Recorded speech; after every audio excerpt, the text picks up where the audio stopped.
पहला समूएल बाब नंबर 23। दाऊद कईला को बचाता है। एक दिन दाऊद को खबर मिली कि फलसी कईला शहर पर हमला करके गहने की जगहों से अनाज लूट रहे हैं।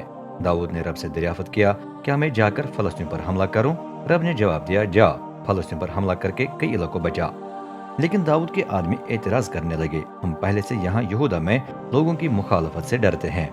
जब हम कईला जाकर फलस्तीन पर हमला करेंगे तो फिर हमारा क्या बनेगा? तब दाऊद ने रब से दोबारा हिदायत मांगी और दोबारा उसे यही जवाब मिला, कईला को जा, मैं फलस्तीन को तेरे हवाले कर दूंगा। चुनाचे दाऊद अपने आदमियों के साथ कईला चला गया। उसने फलस्तीन पर हमला करके उन्हें बड़ी शिकस्त दी और उनकी भेड़ बकरियों को छीनकर कईला के बाशिंदों को बचाया। वहां कईला में अबियातार दाऊद के लोगों में शामिल हुआ। उसके पास इमाम का बाला पोश था। जब साउल को खबर मिली कि दाऊद कईला शहर में ठहरा हुआ है तो उसने सोचा, खुदा ने उसे मेरे हवाले कर दिया है, क्योंकि अब वो फसीलदार शहर में जाकर फंस गया है। वो अपनी पूरी फौज को जमा करके जंग के लिए तैयारियां करने लगा ताकि उतर कर कईला का मुहासरा करे जिसमें दाऊद अब तक ठहरा हुआ था। लेकिन दाऊद को पता चला कि साउल उसके खिलाफ तैयारियां कर रहा है। उसने अबियातार इमाम से कहा, इमाम का बाला पोश ले आए ताकि हम रब से हिदायत मांगे। फिर उसने दुआ की, ए रब इसराइल के खुदा, मुझे खबर मिली है कि साउल मेरी वजह से कईला पर हमला करके उसे बर्बाद करना चाहता है। क्या शहर के बाशिंदे मुझे साउल के हवाले कर देंगे? क्या साउल वाकई आएगा? ए रब इसराइल के खुदा, अपने खादिम को बता। रब ने जवाब दिया, हाँ वो आएगा। फिर दाऊद ने मजीद दरियाफत किया, क्या शहर के बुजुर्ग मुझे और मेरे लोगों को साउल के हवाले कर देंगे? रब ने कहा, हाँ वो कर देंगे। लेकिन दाऊद अपने तकरीबन 600 आदमियों के साथ कईला से चला गया और इधर उधर फिरने लगा। जब साउल को इतला मिली कि दाऊद कईला से निकलकर बच गया है तो वहां जाने से बाज आया। यूनतन दाऊद से मिलता है।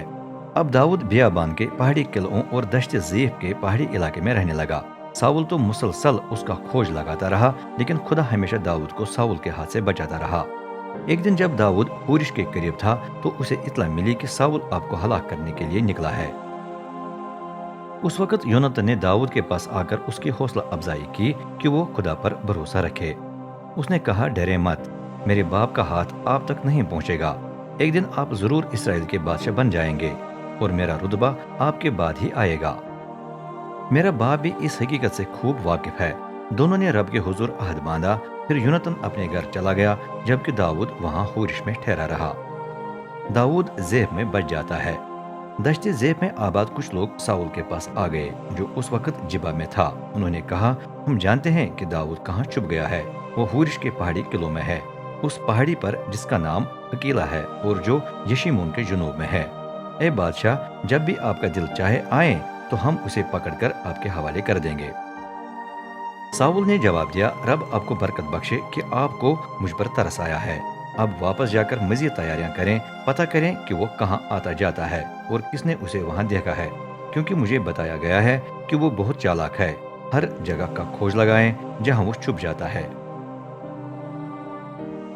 जब आपको सारी तफसीलात मालूम हो तो मेरे पास आएं, फिर मैं आपके साथ वहां पहुंचूंगा। अगर वो वाकई वहां कहीं हो तो मैं उसे जरूर ढूंढ कर निकालूंगा,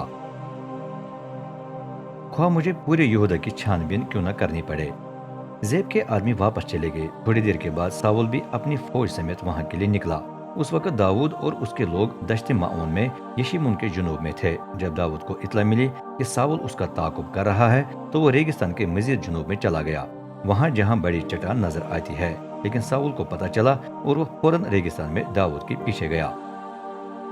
चलते चलते साउल दाऊद के करीब ही पहुंच गया। आखिरकार सिर्फ एक पहाड़ी उनके दरमियान रह गई। साउल पहाड़ी के एक दामन में था, जबकि दाऊद अपने लोगों समेत दूसरे दामन में भागता हुआ बादशाह से बचने की कोशिश कर रहा था। साउल अभी उन्हें घेर कर पकड़ने को था कि अचानक कासिद साउल के पास पहुंचा, जिसने कहा, जल्दी आए, फलस्तीन हमारे मुल्क में घुस आए हैं।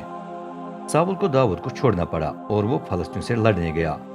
उस वक्त से पहाड़ी का नाम अलहदगी चट्टान पड़ गया। दाऊद वहां से चला गया और एन जदी के पहाड़ी किलों में रहने लगा।